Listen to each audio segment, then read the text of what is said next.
The night sky looked normal. Stars twinkled. The moon was bright. People slept peacefully in cities, villages, and towns across Earth. No one knew that something was coming.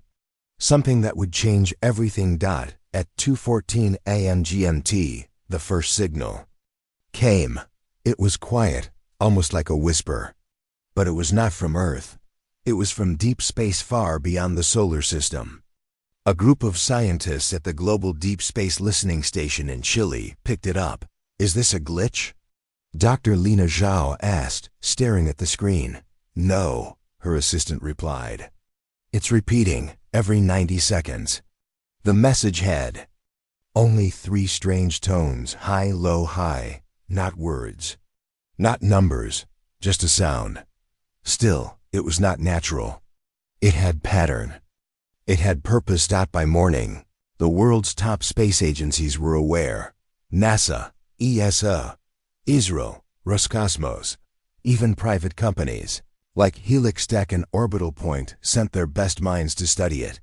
The message kept repeating. Day 2, now. People around the world had heard about the strange signal. News channels showed animated graphics. Social media exploded with theories. Aliens are calling. It's a warning. It's just space noise. Nothing to worry about. But it wasn't just noise. At 7:03 p.m. GMT, telescopes in Hawaii and China noticed something new, a massive object near Neptune. It wasn't natural. It moved too fast, too perfectly. An artificial ship. It was bigger than anything humans had ever built. 10 kilometers long, black as space, no lights, no windows. It was coming toward Earth. Day 3. Panic began. Military forces were told to prepare. World leaders held emergency meetings. The United Nations called it the silent visitor. Still, the ship made no sound. No weapons. No communication. It just moved. And then, at 11:21 a.m., it stopped just outside Earth's orbit. It stayed there. Watching. Dr. Harlan Rees, head of the UN Space Defense Division. Dr. Rees was a calm man. He had spent 30 years studying threats from space, but even he was nervous. "They're waiting for something," he said in a live press conference. "We don't know what, but they haven't attacked." That's a good sign. The world watched. Everyone wanted to know, who were they? What did they want? Day 4. The voice finally. The silence broke. At exactly midnight, the message came. It didn't arrive by radio or laser. It appeared instantly on every device. Phones, TVs, computers, smartwatches, even old radios came to life. A deep, cold voice spoke. "We have watched your kind. You fight, you destroy, you poison your own sky. You are not ready, you are weak." Then silence again. People were confused. Some were scared. Some were angry. Others said it was fake. But it wasn't fake. 10 minutes later, another message arrived. Prepare for extinction. Fear grows. Governments around the world sent peaceful messages to the ship. "We come in peace. Let's talk. We mean no harm." No reply. The ship just floated there, quiet, cold, and powerful. Dr. Lina Zhao studied the signal again. She found something strange. The 3 tones? They matched the brainwave patterns of fear. "This message isn't just communication," she told Rees. "It's designed to make us afraid." The black rain. On day 5, strange things started happening. Above the Pacific Ocean, a cloud formed. It was not made of water. It was black, thick, heavy. It moved fast. The cloud reached Japan, then Korea, then China. People ran indoors. Planes were grounded. Rain began to fall. But it wasn't water. It was dust. Fine black particles. Samples were collected. Under a microscope, the dust was moving. Alive. But not biological. It attached to buildings, roads, plants, even people. And once it touched something, it disappeared, melted inside. doctors saw patients with strange fevers.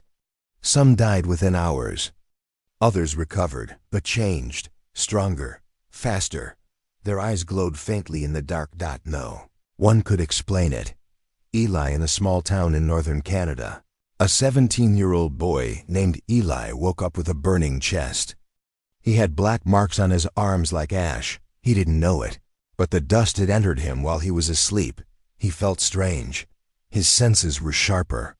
He could hear the heartbeat of his dog from across the room. He could lift things twice. His weight. His mother panicked, took him to the hospital. The doctors were shocked. His cells were changing, growing faster than anything they had ever seen, but he felt fine. Better than fine. He felt powerful. The third message on day 6. The third message came. Again, every screen in the world turned black. The voice spoke once more. Your strongest will be tested. Your weakest will fall. This is your trial. Only those who rise shall live. Then, a bright light shot down from the ship into the Atlantic Ocean. The sea boiled for 5 minutes. Then silence. World on edge. Protests began. Riots broke out. People wanted answers. Who were these beings? What did they mean by trial? Why test us? Some believed it was punishment from the gods. Others thought it was a science experiment. Many believed this was the end of the world. But one thing was clear. This was not an invasion. It was a judgment. The hidden message. Dr. Reese and Dr. Zhao worked day and night. They played the signal backward. They tried different frequencies. And finally they found it. A hidden layer in the signal. Coordinates. A. Location on Earth. Antarctica. The ice gate. On day 7, a UN team was sent to Antarctica. It included soldiers, scientists, and engineers. Ailey was also secretly taken after more tests showed he was changing in ways that didn't make sense. They reached the coordinates. There was nothing, just ice, until they used a sound frequency from the signal. The ground began to crack. Ice melted. A massive door opened. Under the ice was a circular gate 10 meters wide. It hummed with energy. They stepped inside. Chamber of eyes. The gate led to a long tunnel. At the end was a room, a perfect sphere made of silver. The walls were covered in eyes, not real ones, just carvings. Thousands of them. In the center, a pillar rose. It lit up when Eli stepped near. A new voice spoke, not from outside, but inside their minds. You were not the first. You will not be the last.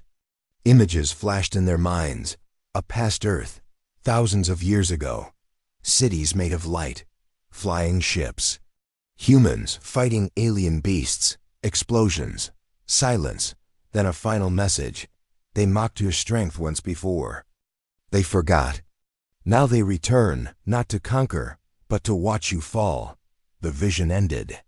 Eli collapsed. Back to the ship on day 8. The UN sent a final message to the ship. We are not weak. We do not accept extinction. For the first time, the ship responded. A small pod was released. It landed in the Sahara Desert. Inside was a cube, floating. Silent. Waiting. The message was clear. The test had begun. The world changed after the pod landed in the Sahara Desert. Things started to change. Quickly. The cube inside the pod didn't open. It didn't move. But it hummed. A soft, low sound that made people feel strange, like something big was coming. Across the world, people who had touched the black dust from the rain were showing signs of change. Some had glowing eyes.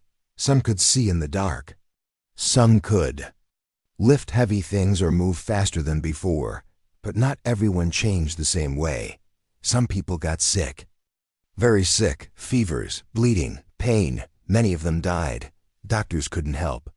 No medicine worked. No one understood what was happening. Eli's new life. Eli sat in a cold room, deep inside a UN base in Iceland. He was not a normal boy anymore. His body was changing. He could hear things from far away. He could hold fire in his hand without getting burned. His body healed fast. He was scared, but he didn't show it. Dr. Zhao watched him through a glass wall. She took notes every hour. His DNA was not human anymore, at least not fully. Is he dangerous? Someone asked her. Not yet, she said. But he's not done changing. More like him in Brazil, a young woman named Lyra jumped off a burning building and lived. Her skin had turned like stone. She became famous in one day. Some called her a hero. Others called her a freak. In Nigeria, a farmer named Dowdy found that he could control animals with his voice. In Japan, a child made a tree grow in seconds just by touching the soil. Across the world, the same pattern appeared. People who survived. The black dust were gaining strange powers. Scientists called them variants. But most people feared them. The death rate for every one variant who lived, 10 others died. Hospitals were full. Cities locked down. Some countries closed borders. People wore masks. They stayed indoors. Fear ruled the world again. Some said the aliens were testing humanity like lab rats. Others said it was evolution. A few believed it was a gift, but no one knew the truth. Not yet. The cube wakes upon day 14. The cube in the Sahara opened. Slowly, quietly. A light shot up into the sky. A hologram appeared, huge, bright, floating above the desert. It showed a map of Earth. Red dots started to appear one by one all over the world. Each red dot marked a person, a variant. Then a voice echoed from the sky. Phase 1, selection complete. Phase 2, begin trials. The map vanished. And in the next hour hundreds of variants disappeared. Neely was reading a book when the alarm sounded. Soldiers rushed into his room. Get down! Someone shouted, but it was too late. A bright circle of light appeared under him. He screamed, but no one could help. The light pulled him up through the roof into the sky. He was gone in seconds. All around the world, the same thing happened. Lyra, Dowdy, the Japanese child, many more. Some were asleep, some were eating, some were running. They vanished. The holding cells. Eli woke up in a small metal room.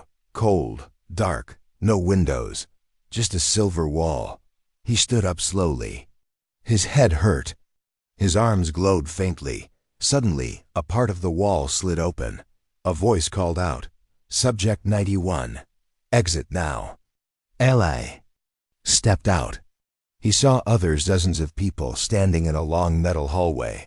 Some were scared, some looked angry. All had signs of mutation. A large alien stood at the end of the hallway. Its skin was gray. Its eyes were black. It wore golden armor. You are selected, it said in a deep voice. You are no longer human. You are test units. Eli clenched his fists. The games begin. They were taken to a huge circular arena floating in space. No one could see stars. Only dark skies and strange machines. The alien voice echoed, You will fight. You will survive, or you will die. Gates opened. Strange creatures entered, alien beasts with claws, teeth, wings, or fire. Some variants screamed. Some ran. Some fought back. Eli stood still. He waited. A beast ran at him, tall, fast, with sharp arms. Eli dodged, then punched. The creature flew back and hit a wall.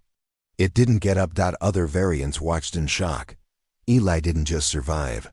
He won. The spectators high above the arena. In a golden balcony, strange beings sat and watched. Their eyes glowed. Their faces were hidden by masks.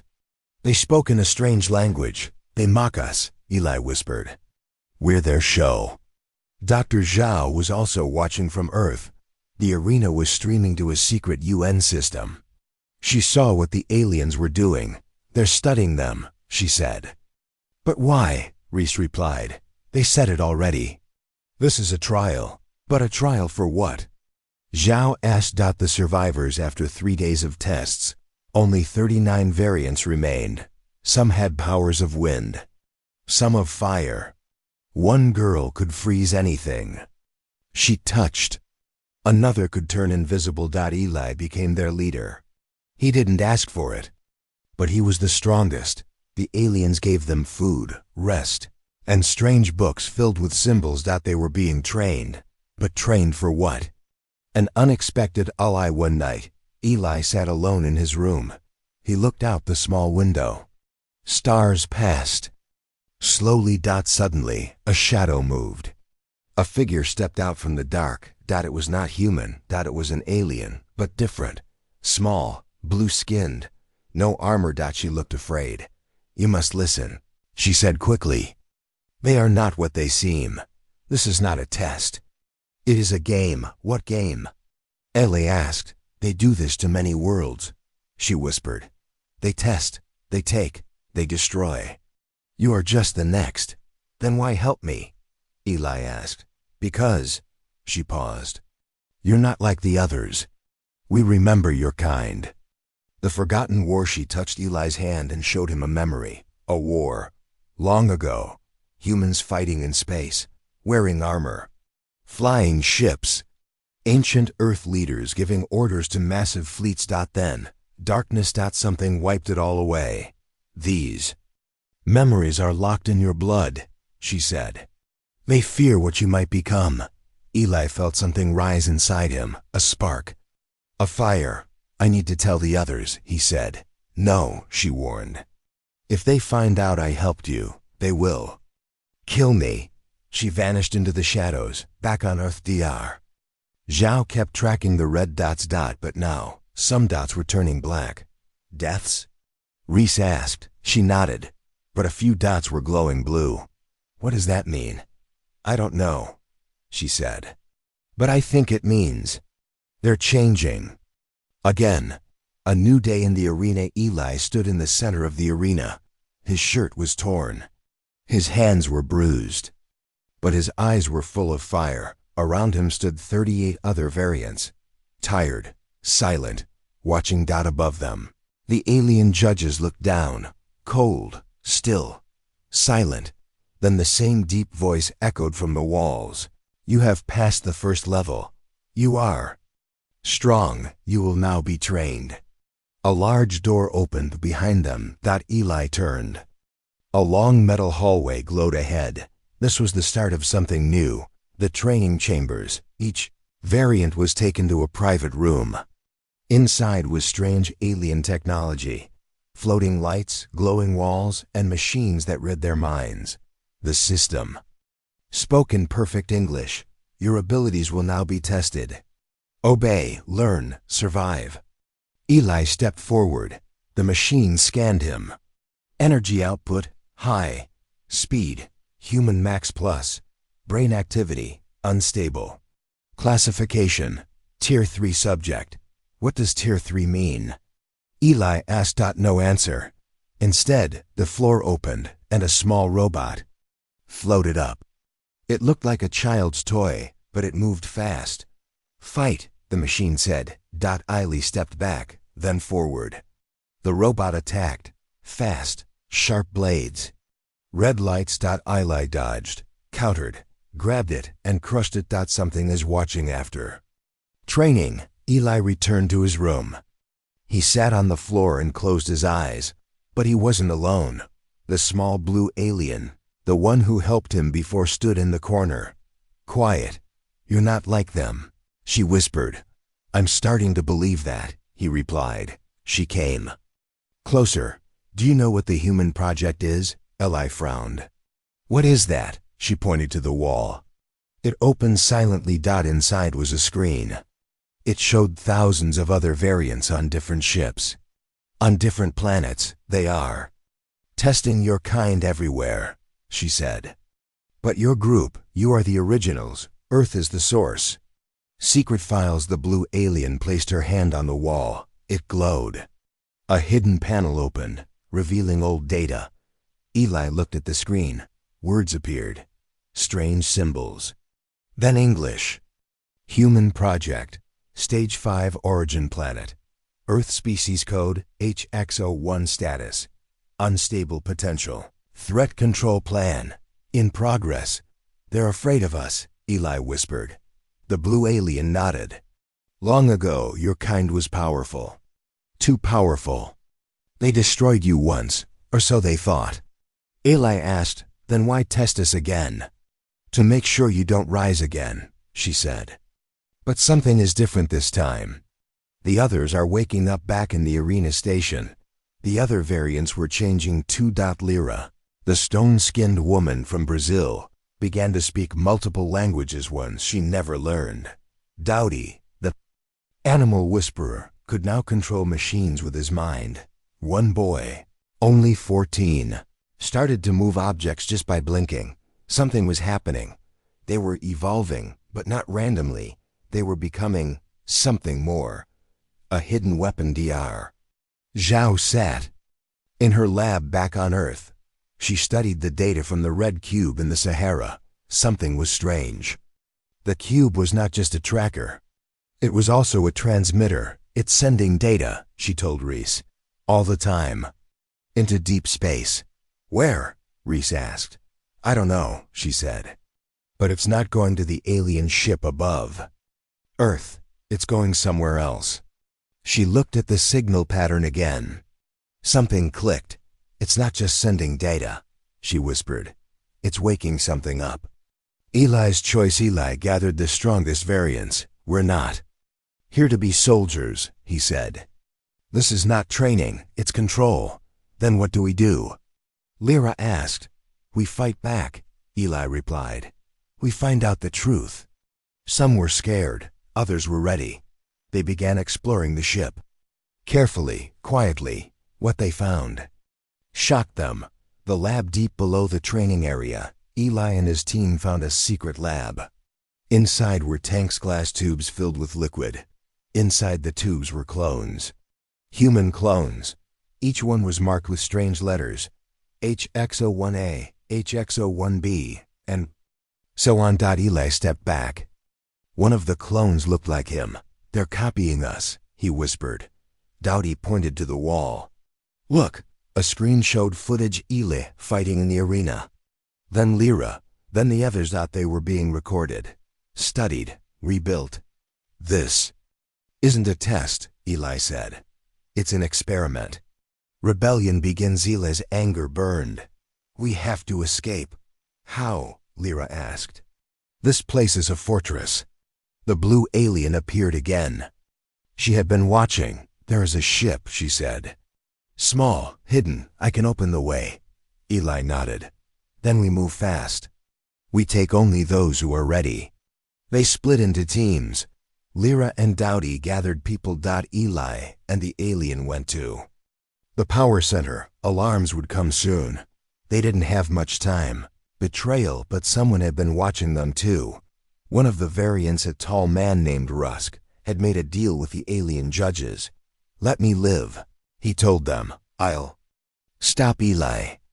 And they agreed. When the rebellion began, Rusk triggered the alarm. The walls lit up red. Sirens screamed. Traitor! Dowdy shouted. Rusk smiled. You'll get us all killed. No, Eli said. You already did. He knocked Rusk out with a punch and kept moving. Escaped the hallways filled with guards, strange robots with electric staffs. Eli fought with everything he had. His powers burned hot now. His hands glowed. His heart raced. Lyra crushed 2 guards with her fists. Dowdy took control of the security cameras and shut down half the ship's systems. They reached the hangar. The small ship waited. The blue alien opened the door. Go, she shouted. But what about you? Eli asked. I'll stay, she said. They can't know I helped. She closed the door. The ship launched. And for the first time, Eli was free. Back in space, the stolen ship flew through empty space. No one spoke for a while. They had escaped. But now what? Eli looked at the map.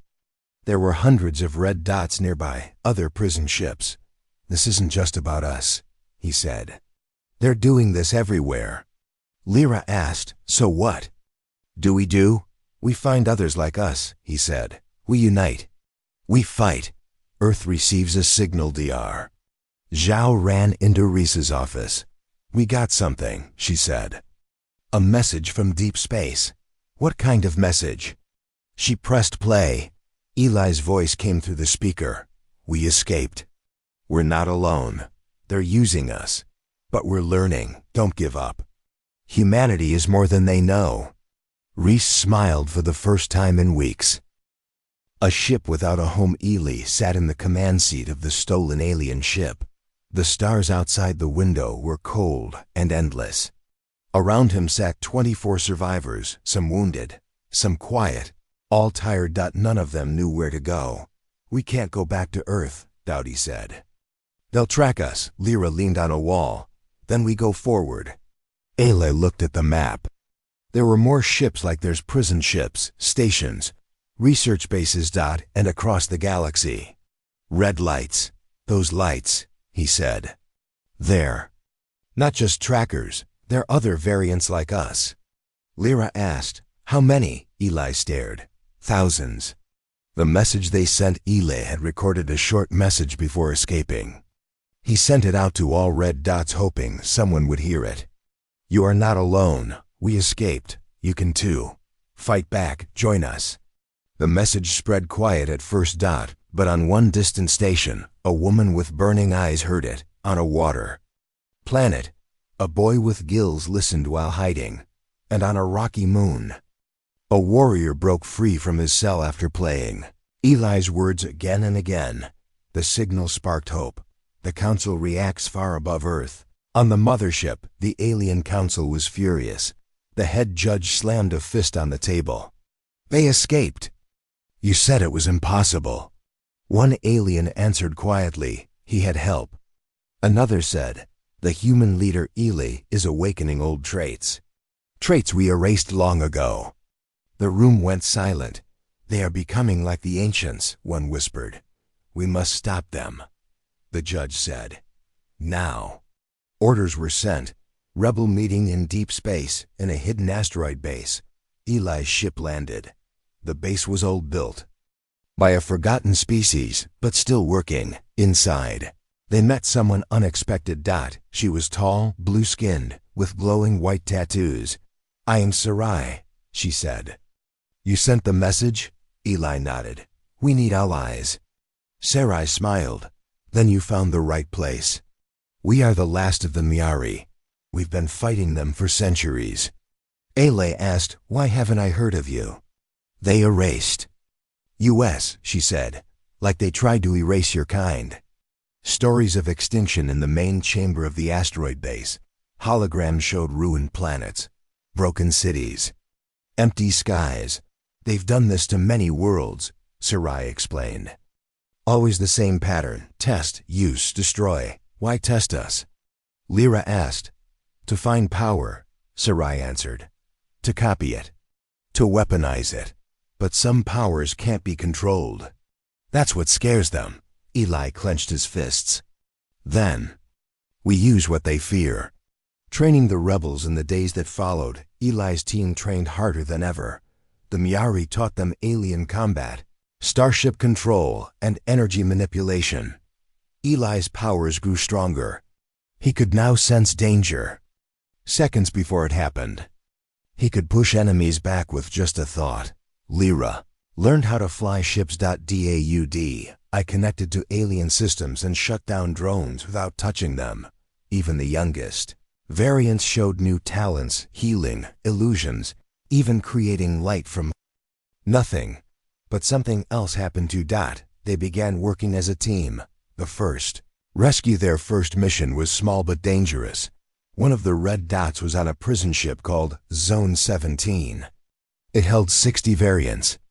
Most were weak, sick, beaten. Eli and his team sneaked in using stolen access codes. Inside, the prisoners were half-starved. Some had lost hope, but when they saw Eli, something changed. You're him, one girl whispered. From the message. He nodded. We're here to get you out. The escape was fast. Explosions rocked the ship. Alarms screamed. But they made it. And 60 new rebels joined the fight. Back on Earth, DR. Zhao and Reese stood on a balcony of the UN base. The sky was clear, but the world was not calm. More black dust had returned. Small clouds this time. Local, focused. It's not over, Zhao said. They're still testing us. Reese looked. Worried. What happens if they fail the test? Zhao replied, they won't be given another. She pointed to a glowing red dot moving across the sky. Eli's signal is stronger now. Earth is starting to listen. The trap while rescuing more prisoners from a mining planet. Eli's team was ambushed. Dozens of alien hunters appeared, fast, armored, silent. Lyra was hit. Dowdy nearly died. The youngest variant Toma was taken. Eli fought hard. His power exploded waves of heat and force knocking enemies back. But they lost Toma. Captured Toma woke up in a cold, dark cell, alone. But this time, there were no machines. No tests. Just one alien judge. You don't understand, child, the alien said. Your kind is a mistake. You were not supposed to come back.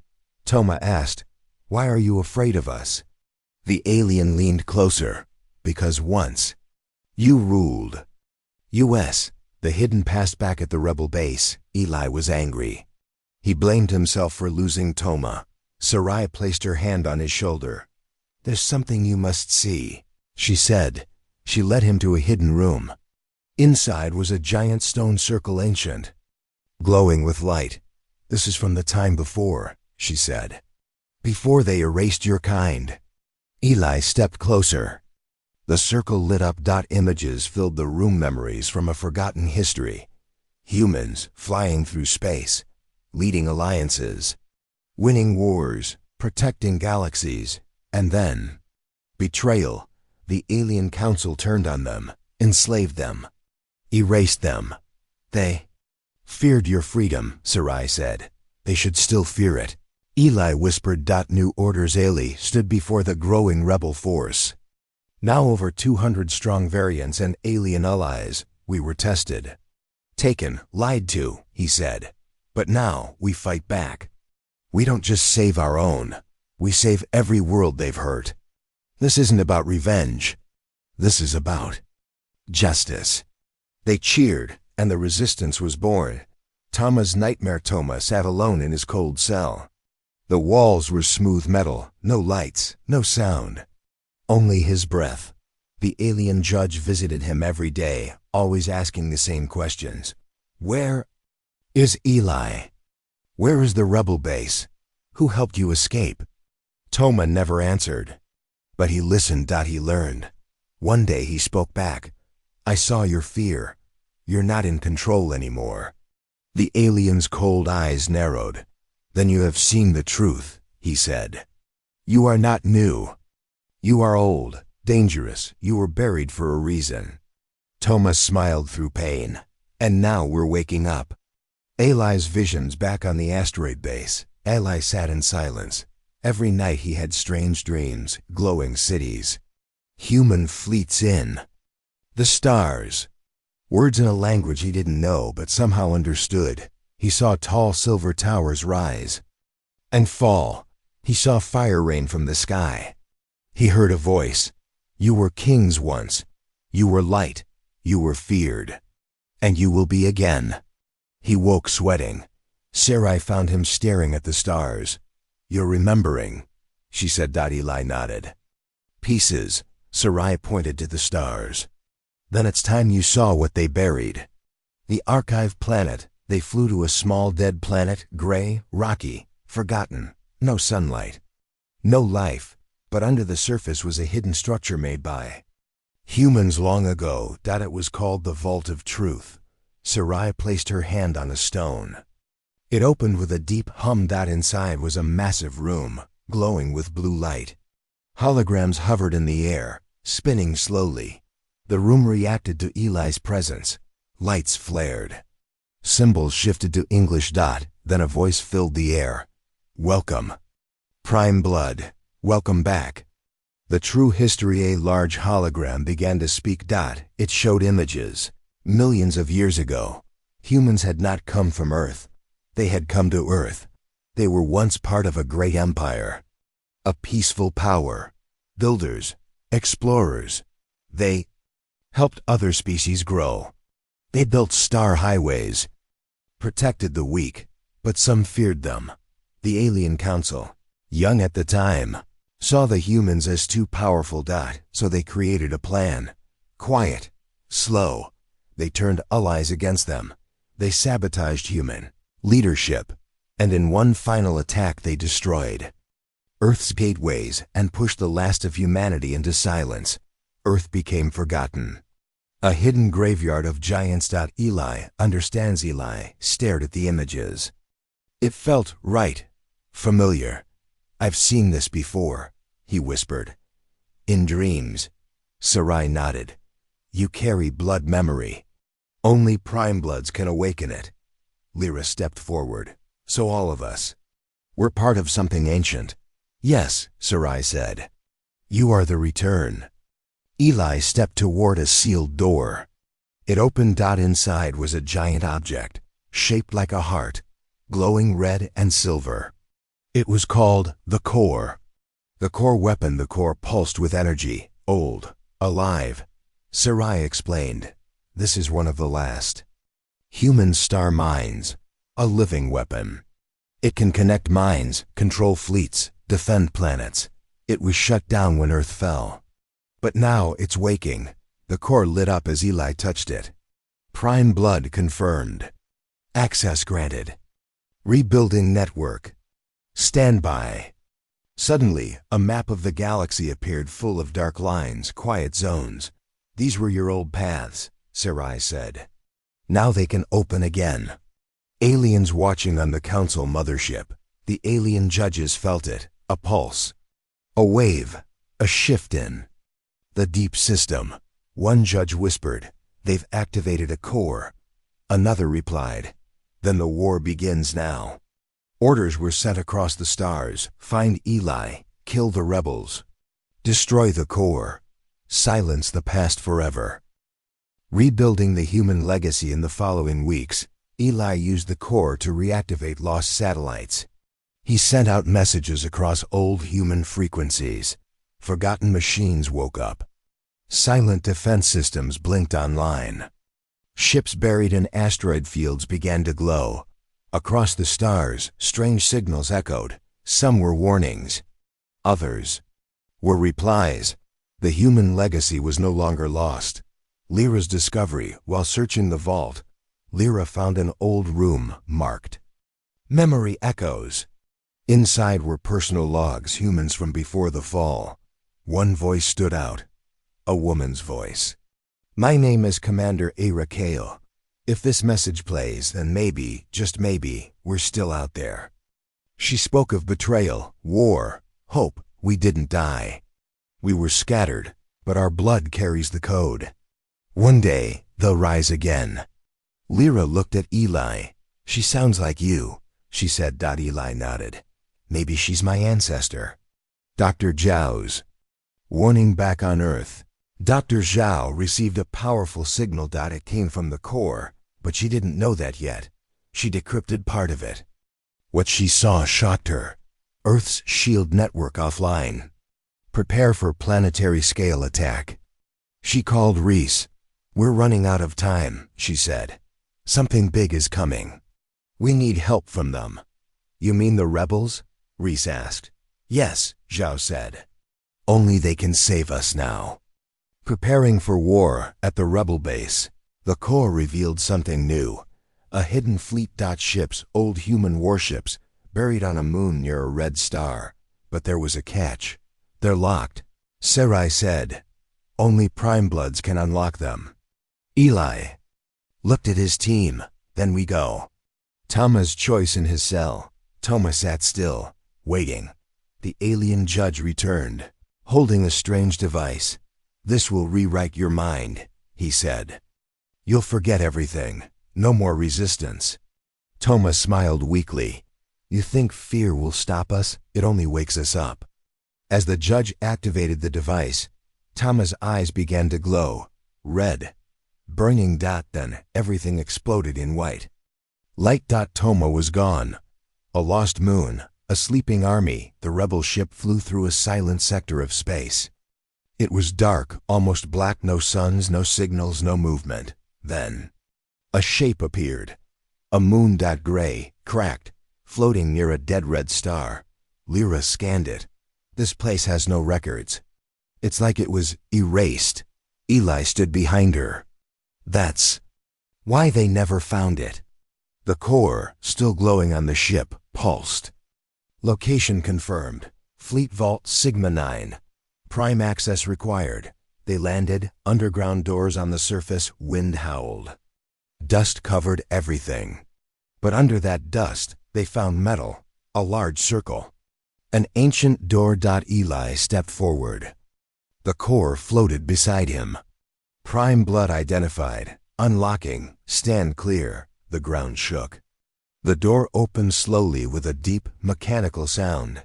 Below them, stairs. Lights flickered. Walls of old earth, metal black with silver lines. They walked down the hall of ships. They entered a vast underground hangar. Everyone stopped. Hundreds of ships stood in silence, lined up like statues. Smooth black bodies, sharp wings, glowing blue cores. Human symbols glowed on their sides. Vanguard. Ascent. Liberator. Eli whispered. They're beautiful. Dowdy looked shocked. These ships are hundreds of years old and still alive. Sarai nodded. They were built to sleep, until now. Awakening the fleet, the core floated to the center of the room. It released a signal, soft, musical, ancient. Each ship lit up one by one. Engines hummed. Lights flashed. Dust blew away. Fleet status: 89% functional. Primary commander, awaiting link. Eli stepped forward. Voice recognized. Eli Kale, Prime Blood. Do you accept command? Eli breathed in. Then out. Yes. Welcome, Commander. The entire hangar lit up. Toma returns. As they prepared the fleet, a rebel scout ran in. We found someone outside.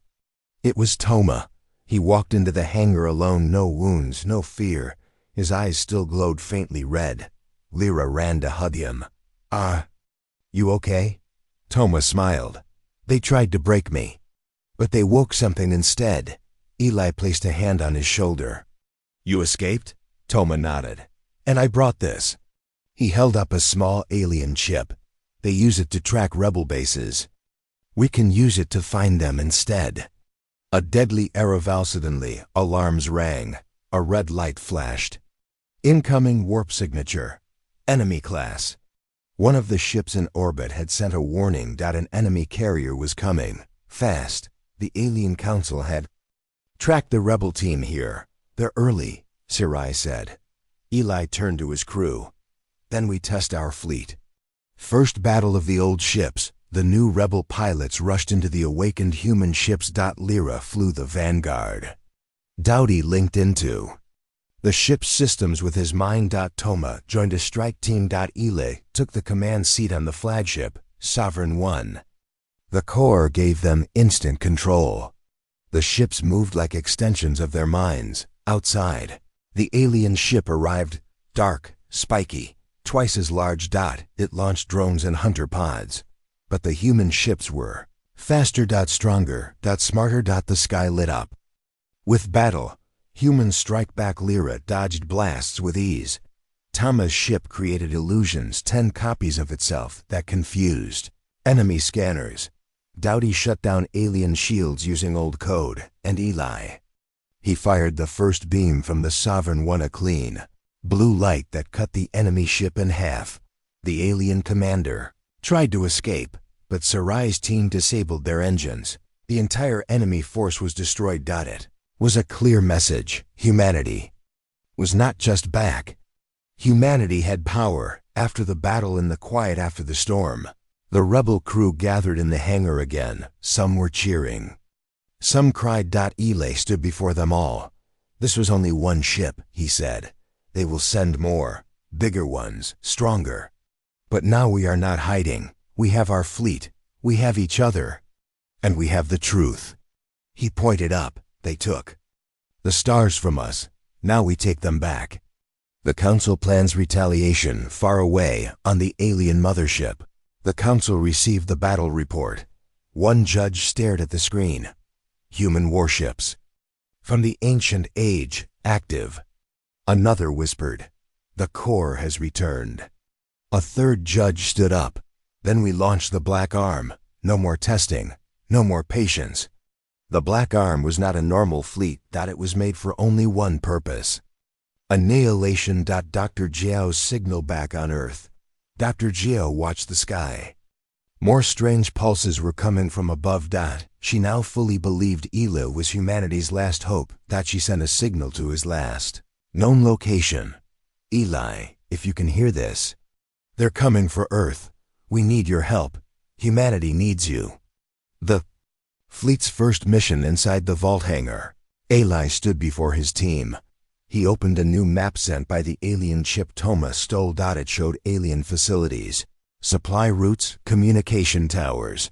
We don't wait for them to hit us again. He said, we strike first. Their first target, a deep space relay tower. If they destroyed it, the alien council would lose communication with 80% of their outer fleets. Fast in, fast out, Lyra said. Exactly, Eli replied. A rebellion with purpose across the stars. More variants were rising. They had heard Eli's message. They saw the fleet return, and they believed.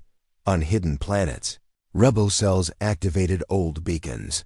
On moons, secret factories began building weapons. Even some alien species, once allies of the Council, started sending quiet support. The resistance was no longer just a hope, it was a force. The Sky Falls DR. Zhao stood on the rooftop of Earth's defense center. She looked up. The sky cracked open. Flashes of purple and blue lightning tore through the clouds. And then they came. The Black Arm. Massive alien warships, blacker than night, dropped from orbit like silent death. People screamed. Power grids exploded. Satellites went dark. Earth's air defenses fired back. But it wasn't enough. Zhao whispered, we're not ready. A broken shield. Earth had one last protection. The orbital net, a system of old defense satellites. But the aliens had studied it. One ship sent out a silent signal. Within seconds, the entire net turned off. Earth was open. Reese, Zhao's assistant, ran into the control room. They're cutting through our capital cities. No warning, no mercy. Zhao slammed her fist on the console. We need Eli, now. The rebel dilemma far away. Eli and his fleet had just returned from a successful raid. They destroyed an alien relay tower, cutting enemy communications in half. Celebration turned to silence when Dr. Zhao's emergency message arrived. Earth is under attack. They've launched the Black Arm. If you don't come, there will be nothing left. Lyra looked at Eli. We can't reach Earth fast enough. They planned this. Toma stepped forward. It's a trap. They know you'll go. Eli didn't hesitate. They're counting on fear. But they forgot one thing, we're human. He looked to the crew. Ready the fleet. Set course for Earth. Enemy. Within as the fleet prepared, Dowdy discovered something shocking. One of the ship's Vessel 9 was sending secret messages to the alien network. A spy. Dowdy traced the signal. It led to a rebel pilot named Fearon Quiet, loyal, trusted. He was not human. He was an alien shapeshifter. When they caught him, he smiled. You're too late. The Black Arm is just the beginning. Then he exploded, rising despair on Earth. The Black Arm deployed its ground forces, tall war machines, and energy beasts that ate metal, burned cities, and whispered fear into minds. Tens of thousands were dying every hour. Zhao worked non-stop to keep resistance teams alive. But the lines were breaking. A child grabbed her coat, crying, "Will the sky ever be blue again?" Zhao couldn't answer. Arrival of the Sovereign 1. The human fleet arrived near Earth's orbit. The sky lit up again, this time with hope. Eli's ship Sovereign 1 took lead. Behind him, The other awakened warships moved like a tidal wave.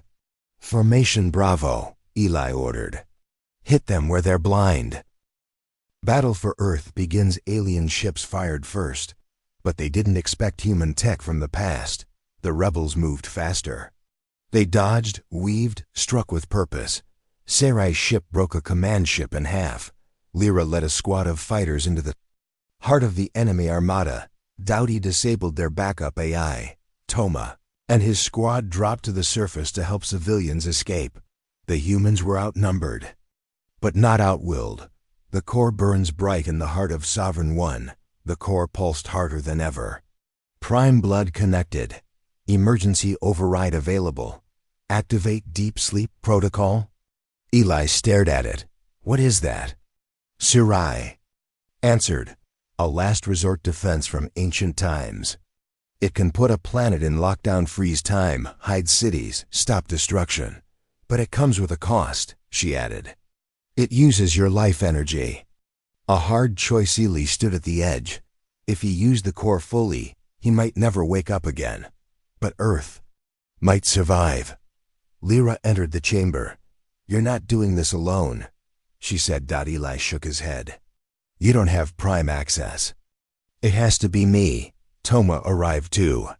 "We didn't come this far to lose you," Eli smiled. "Then help me survive it." The deep sleep protocol. Lily placed his hand on the core dot. It lit up, brighter than ever. "Beginning planetary seal. Locating. Shield zones, freezing hostiles." A blue wave spread from space to the surface. Enemy machines stopped mid-attack. Alien ships froze in orbit. Cities, wrapped in glowing domes of light. Time slowed. Silence fell. Dark side of victory. Earth was saved for now. But the core dimmed. Eli collapsed. Barely breathing. His skin glowed faintly, but his eyes stayed closed. Sarai whispered, "He's not gone, just resting." Like the Earth, Toma clenched his fists. "We need to end this war, fast." The Council reacts. The Alien Council watched. Earth fall behind a light shield. They were stunned. One judge shouted, "This is impossible."